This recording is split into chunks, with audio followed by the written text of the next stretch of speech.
నా పేరు పెద్దుసిరండి.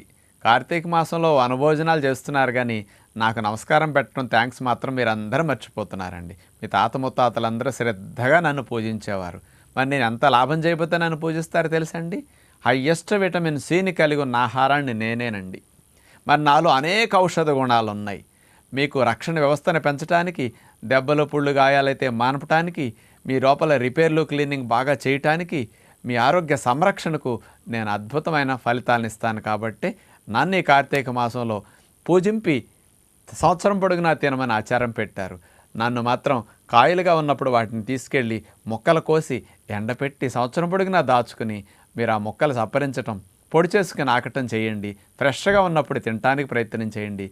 నన్ను మాత్రం నిలవ పచ్చళ్ళ రూపంలో, ఆవకాయల రూపంలో పట్టి పాడు చేసుకోకండి. ఆరోగ్యాన్ని కోల్పోకండి.